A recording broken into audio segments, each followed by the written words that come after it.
हरे कृष्णा।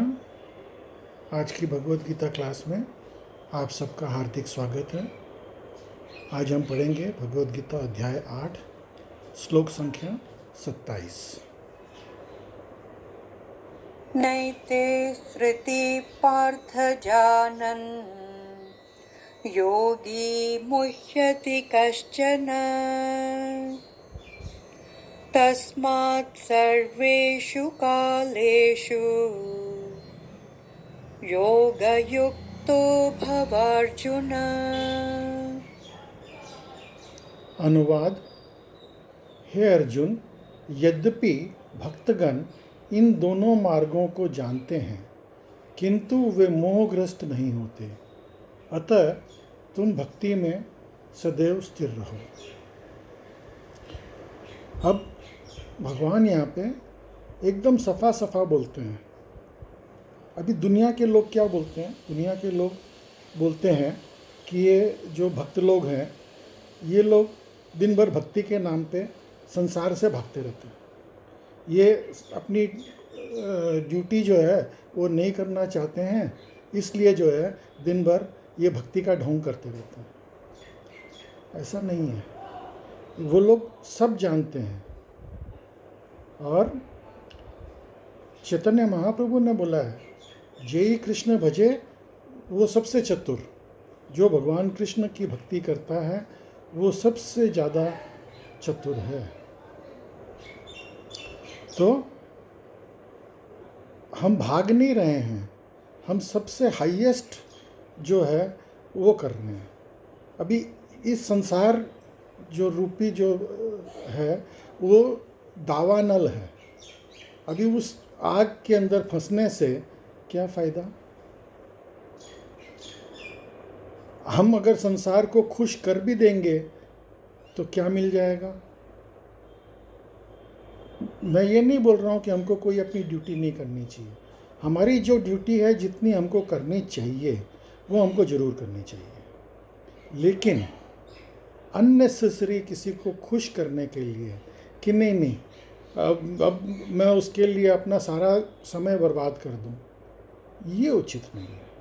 भगवान भी यहाँ पे यही बोल रहे हैं कि भक्तगण इन दोनों मार्गों को जानते हैं किंतु वो मोहग्रस्त नहीं होते। अतः भगवान भी ये बोल रहे हैं कि तुम भक्ति में सदैव स्थिर रहो, कि भक्ति तुम मत छोड़ो। अगर कोई और कार्यक्रम तुम छोड़ दो, जैसे अगर आपको कभी कोई चूज़ करना पड़े संसारिक कार्यों में भी कि भाई ये काम करने से आपको ये मिलता है, ये काम करने से ये मिलता है, और आप दोनों में से एक ही कार्य कर सकते हो, तो आप क्या करोगे? आप अपना इंटेलिजेंस यूज़ करोगे कि भाई अरे ये कार्य ज़्यादा इम्पोर्टेंट है, ये कार्य कम इम्पोर्टेंट है, इसमें मेरा फ़ायदा ज़्यादा है, इसमें मेरा फ़ायदा कम है। तो उसी तरह से भक्ति करने में हमारा सबसे अधिक फ़ायदा है, क्योंकि एक चीज़ करने से ऑटोमेटिकली सब चीज़ हो जाती है। अभी इसको और ज़्यादा भगवान जो है अगले श्लोक के अंदर बहुत अच्छे से बताएंगे। अभी एक एग्ज़ाम्पल और बताता हूँ मैं। अभी एक कुछ सालों पहले एक पिक्चर आई थी, दी बर्निंग ट्रेन। अब वो ट्रेन भागे जा रही है कि उसमें आग लगी हुई है, ट्रेन भागे जा रही है। तो ये संसार जो है उसी तरह की बर्निंग ट्रेन है, जिसके अंदर हम बिना कोई पर्पस के बैठे हुए हैं। हमको जितना जल्दी हो सके ये बर्निंग ट्रेन से हमको निकल जाना है, नहीं तो एक्सीडेंट होएगा या ब्लास्ट हो जाएगा ट्रेन में, तो उससे क्या फ़ायदा होगा? तो हमको भक्ति करके ये इस संसार से निकलने का एक ही तरीका है, भक्ति करना। नहीं तो जन्म मृत्यु जरा व्याधि के चक्कर में हम फंसे रहेंगे। अगला श्लोक पढ़ेंगे। वेदेषु यज्ञेषु तपस्सु चैव दानेषु यत् पुण्यफलं प्रदिष्टम् अत्येति तत्सर्वमिदं विदित्वा योगी परं स्थानमुपैति चाद्यम्। अनुवाद: जो व्यक्ति भक्ति मार्ग स्वीकार करता है वो वेद, ध्यान, तपस्या, दान, दार्शनिक तथा सकाम कर्म करने से प्राप्त होने वाले फलों से वंचित नहीं होता। वो मात्र भक्ति संपन्न करके इन समस्त फलों की प्राप्ति करता है और अंत में परम नित्य धाम को प्राप्त होता है। अब देखिए भगवान कितना साफ साफ बोल रहे हैं कि जो आदमी भक्ति करता है उसको क्या क्या मिलता है। जो वेद अध्ययन करने से मिलता है। अब लोग बाग बोलते हैं भाई आप वेद अध्ययन क्यों नहीं करते हो, आप लोग भक्ति क्यों करते हो। तो वेद, ये भगवत गीता क्या है? वेदों का सार। श्रीमद् भागवतम क्या है? वेदांत सूत्र के बाद में व्यासदेव ने यही बनाया था कि भाई जहाँ पे भगवान धर्म ने शरण ली, और श्रीमद् भागवतम भगवान का स्वरूप है, साक्षात वांग्मय अवतार है भगवान का। तपस्या क्या होती है? अभी हम लोग एकादशी व्रत करते हैं, 4 नियमों का पालन करते हैं, मांसाहार नहीं करना, व्यभिचार नहीं करना, शराब नहीं पीना, जुआ नहीं खेलना। तो हम लोग ये जो 4 नियमों का पालन करते हैं यही तपस्या है। इससे बड़ी तपस्या और कोई हो ही नहीं सकती है। एकादशी का व्रत करना और भगवान के नाम का जाप करना, भगवान को भोग लगा, जो भगवान को भोग नहीं लगा सकते वो चीज़ नहीं खाना, भगवान को भोग लगा के प्रसाद खाना, ये तपस्या है, हाईएस्ट तपस्या। हम लोग दान भी करते हैं। अब वो दान क्या है? विद्यादान। भगवान का जो ये भगवत गीता का ज्ञान है, भगवान भगवत गीता के अंदर ही बोलते हैं। 18वें अध्याय के आखिरी में, लास्ट में जाकर के भगवान क्या बोलते हैं? बोले जो इस ज्ञान को सब लोगों तक बांटता है वो मेरा सबसे ज़्यादा प्रिय होता है। जैसे एक एग्जाम्पल के रूप में आपको बताता हूँ कि एक पिता के 4 पुत्र हैं। अभी 3 पुत्र तो जो है वो खाते पीते ऐश कर रहे हैं और कुछ भी कर रहे हैं काम, और एक पुत्र जो है वो पिता का मदद करता है, हेल्प करता है। वो दुकान में जाता है पिता के साथ में, वहाँ पे काम करता है, खेती बाड़ी का काम करता है, जो भी काम करता है पिता उसके साथ में काम करता है, पैसे कमाने में हेल्प करता है, घर चलाने में हेल्प करता है, अपने भाइयों का देखभाल करता है, अपनी माता का देखभाल करता है। तो पिता, वैसे तो पिता के लिए चारों पुत्र एक समान है, भगवान के लिए भी हम सब एक समान हैं, लेकिन नेचुरली एक सॉफ्ट कॉर्नर पिता का उस पुत्र के लिए बन जाएगा कि भी देखो ये इतना मेहनत कर रहा है, मेरे को खुश करने के लिए ये इतना कार्यक्रम कर रहा है। तो उसी तरह से जब हम भगवान का मिशन क्या है? ये जितने भी जीव हैं ये मेरे धाम, मेरे पास वापस आ जाएं। अभी हम जब भगवत गीता का ज्ञान उनको देंगे तो उन लोगों की मति जो है भक्ति में लगेगी, और जब मति भक्ति में लगेगी तो उनका कल्याण हो जाएगा और वो वापस भगवान के धाम में पहुंचेंगे। ये भगवान स्वयं ही बोल रहे हैं। तो हम भगवान, अगर हम ये दान इस तरीके का दान करते हैं, विद्या दान, भगवत गीता हम लोग बांटते हैं, तो ये जो दान है इससे बेटर और कोई दान हो ही नहीं सकता। आज आप कपड़े, पुस्तक, ये सब दान कर दो, कुछ भी दान कर दो, लेकिन कल वो चीज़ वापस से जिसको भी दान करोगे उसको और ज़रूरत पड़ सकती है, कमी हो जाएगी। लेकिन अगर वो एक बार भगवान के धाम में चला जाता है तो वहाँ पे उसको किस चीज़ की कमी है? वहाँ पे उसको कोई कमी नहीं है किसी चीज़ की भी। तो ये हाईएस्ट दान है। नेक्स्ट क्या बताया भगवान ने? दार्शनिक तथा सकाम कर्म।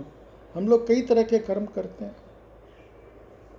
दार्शनिक, सकाम कर्म, धर्मशाला बनाना, अस्पताल बनाना, तो ये सब से भी ठीक है, वो काम करना चाहिए, अच्छी बात है। भगवान बोलते हैं कि भाई अपने भाई बहनों की सेवा करो, तो आप अगर आप मानवता की सेवा कर रहे हो, लेकिन मानव सेवा, आप कई लोग अब बोलते हैं कि गरीब नारायण, अरे गरीब नारायण नहीं, स्वयं नारायण खड़े हैं, आप उनको तो छोड़ दो। आप गरीबों की सेवा करते हो, बहुत अच्छी बात है, आप उन, लेकिन भगवान को मत छोड़ो उसके लिए।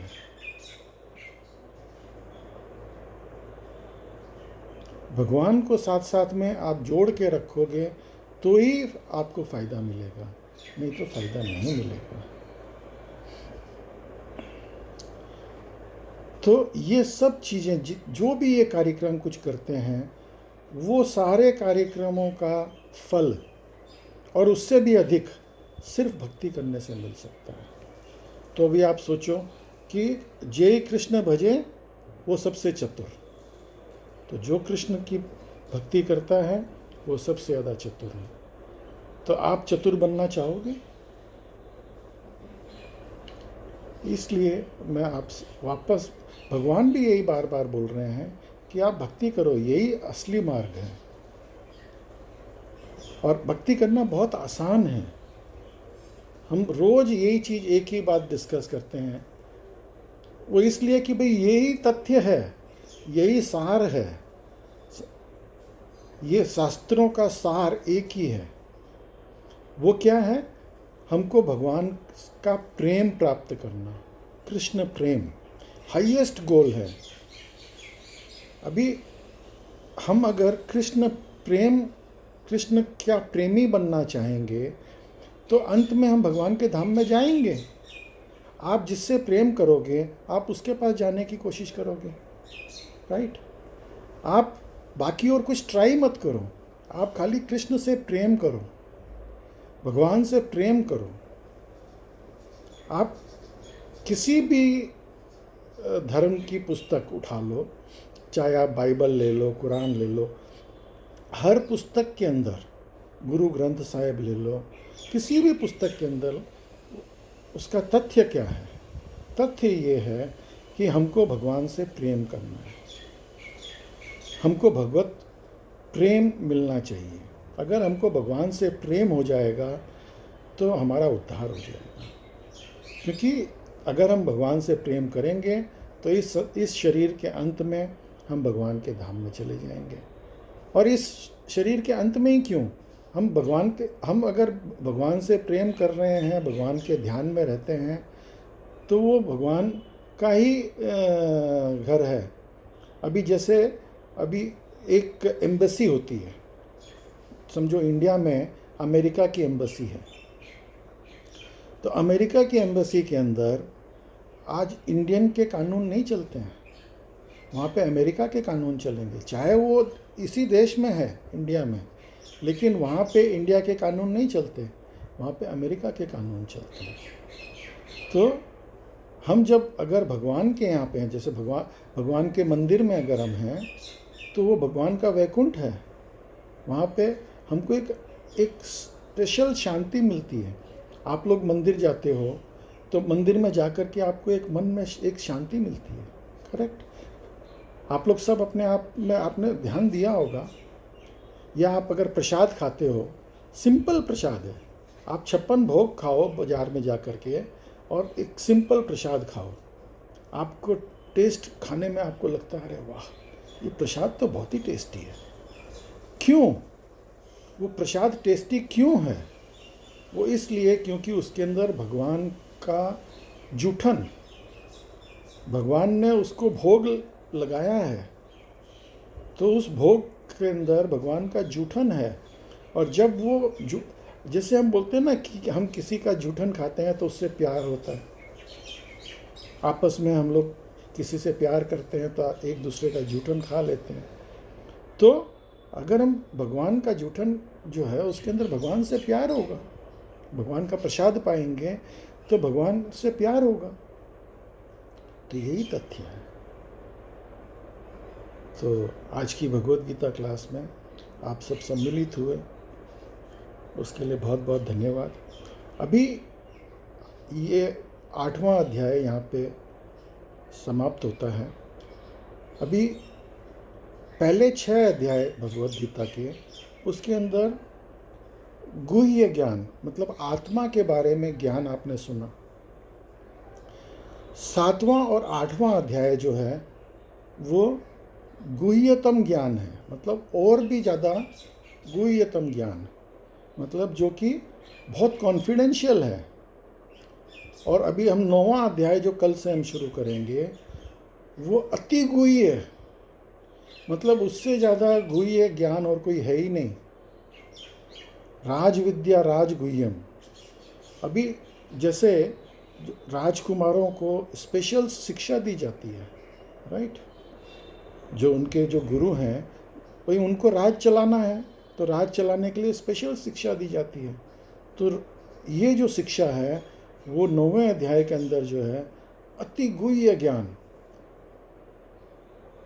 सर्वोच्च योग सिस्टम जो है, ये 9वें अध्याय में हम लोग कल से पढ़ेंगे। तो हरे कृष्णा, बहुत बहुत धन्यवाद।